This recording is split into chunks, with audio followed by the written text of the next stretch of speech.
Sometimes you think, well, it's just coincidence, or it's just odds, or just sometimes your bags come and sometimes they don't. No, everything that happens to you in your experience is a direct response to the vibrational frequencies that you are offering on any given subject. You just often don't realize that you're offering those frequencies until you get the results. So there are two ways to know what you're doing vibrationally, and what you're doing vibrationally really matters, because what you're doing vibrationally is what equals your point of attraction. So what you're doing vibrationally is causing the universe to respond, and there are two ways for you to know what that is. What am I doing vibrationally? One is, how do you feel? Esther had several very clear promptings of different action that she could take that she overrode with practicality. And looking back, she saw several things she could have done differently to make it better once it got tumbling in the wrong direction. So the first thing that you can do is pay attention to the way you feel, and do your best to find the best feeling thought or action, the path of least resistance thought or action. And the other way you can know what you're doing vibrationally is wait till it manifests. And when you're sitting at the gate all night, you know, yeah, that's right where my vibration was. That's right where it was. That's right where it was, in expectation of something unwanted. So we're eager to talk with you today about anything that matters to you, with the understanding underpinning, the premise being that you vibrate your own reality into being by your habits of thought. And so the question on the table is, do I have the ability to think other than what happened? Can I have had an experience with a person, with a situation, with a company? Can I have had an experience, and can I resist the temptation to regurgitate the unwanted aspects of that enough that I can get out ahead of that vibration and leave it in a new place? That really is what creating your own reality is all about. And so as we watch Esther, and you too, we see you doing a whole lot of things that really work for you. We can feel your optimism rising. We think that you are living wonderful lives, and we know that you can feel the improvement since you've decided to be more deliberate. But we want you to know there will forever be, all day, every day, opportunities for you to refine your vibration. And when you get good at it, you will feel like the master of the universe, where things are responding to you. There are so many things that are working for you behind the scenes that you don't even know are working for you behind the scenes, because they're working for you behind the scenes, because they are flowing on the energies of your positive expectation, or they are flowing behind the scenes on the energy of the beliefs that you hold that happen to be a vibrational match to the desires that you hold. But you don't have to take pot luck. You don't have to create by default. You don't have to sit by the gate all night waiting for a bag that isn't going to come until the next day. You don't have to do any of those things. You can be the creator of your own experience. You can let go of the things you can't control while you give your undivided attention to the thing you can control. And that thing you can control is your own mood and your own attitude by the thoughts that you choose to think. But you've got to get out ahead of it. And why? Because the law of attraction is responding to what's active in your vibration, and what's active in your vibration is whatever it is, and the law of attraction is bringing you more of it, and that's what causes a momentum.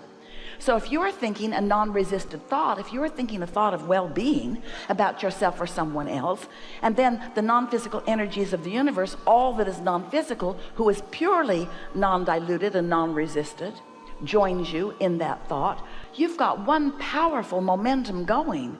And people who are watching you are noticing the magnitude of your creative prowess. In other words, they're just knocked over by what they see happening all around you. But if you are giving your attention to something unwanted, law of attraction brings you that too. The distinction that we want you to hear is that when you get moving out ahead of it with the non-physical energies, with that non-resistant source energy, the ratio is enormous. Every thought that has ever been thought still exists. So everyone who's ever had a bad experience with any airline or with any specific airline, those thoughts are out there, and the law of attraction has gathered them together in a river or stream that you could tap into. And when you tap into a river or stream, when Esther tapped into the stream of the people who have felt disrespected by United Airlines, it was a big stream. It was a big stream. But in comparison with the stream that expects well-being for her, it was infinitesimal. So we want to call to your attention, why is the now reality getting more of your attention? And the only reason is because we love you so much. It's easier to observe than it is to dream. It's easier to observe what is and complain about it than it is to step back from it. And why? This is a reprieve for you. This is us saying to you why it happens that way. Momentum is momentum is momentum is momentum. That's why you've got to get out ahead of it. You can't push your car down the hill in San Francisco and stand at the bottom of the hill in front of the bay and say, when it gets here, I'll stop it. You won't. The momentum will not allow you to stop it. If you were at the top of the hill and it started to roll, you could step out in front of it and you could stop it. If you get out ahead of it before the momentum is too great, you can redirect it, you see. But you can't be lazy or sloppy or unknowing about the way it works. Sometimes your thoughts started even before you were born, because they started with your mother, and her thoughts started with her mother's mother and her mother's mother, and some fathers too. There's a whole lot of people thinking a whole lot of things and passing those habits of thought, those beliefs on to the next generation and the next generation. But the question that you want to ask yourself is, are these thoughts that I have inherited, not just inherited but practiced and made my own, are these thoughts that others thought and spoke to me and now I'm speaking them too? Don't tell that airline joke. Do not tell that joke about the baggage. Don't tell that joke. That's the way those things get stuck in your vibrational craw.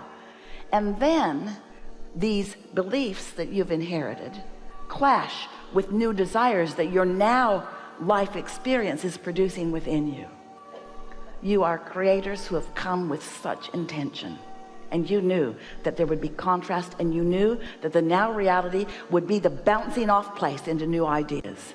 And you knew that when you launched the new idea, that there was a larger part of you, your inner being part, that would hold that non-contested, that non-resisted, that pure positive energy desire, and that all that is source energy would hold it there for you as a beacon, as an emotional beacon that you could feel your way to.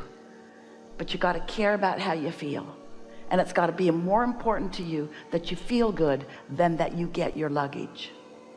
It's got to be more important to you that you feel good than that you be right and United Airlines be wrong. It's got to be more important to you that you feel good, period. You want to feel good, period. But you got to get out ahead of that a little bit, you see.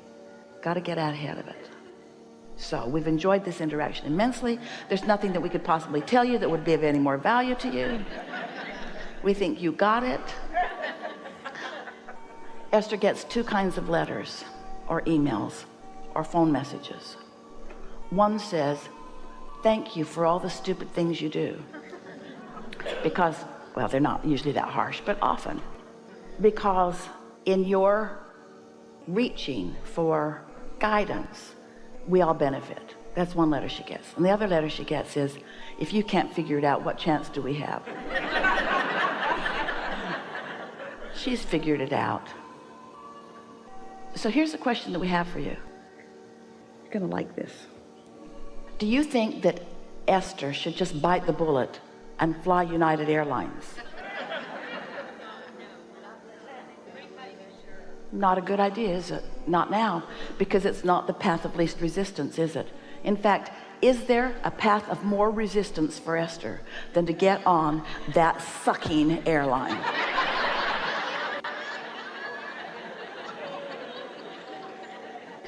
We're not asking if it's right or wrong. We're just saying, is that Esther's path of least resistance?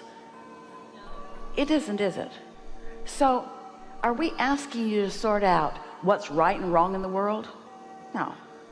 We're asking you to figure out what your path of least resistance is, because your path of least resistance is always in harmony with the source within you. But if you have not yet found that alignment with that, in other words, so here's the way we would speak it to you, to any of you about anything. We would say, make a decision to go or not to go. Make a decision. If you've been invited to a family reunion and you don't want to go, then don't go. Or if you feel like it's really important that you go, then find a way to want to go and then go. But don't not want to go and then go. So decide to go and line up with that, or decide not to go and line up with that. You see what we're getting at? Because it's not about right and wrong in the universe. We are certain that there are plenty of people, maybe one, who's had a good united experience.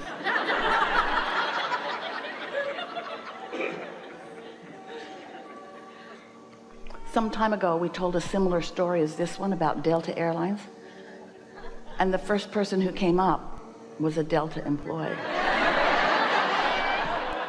So if you work for United Airlines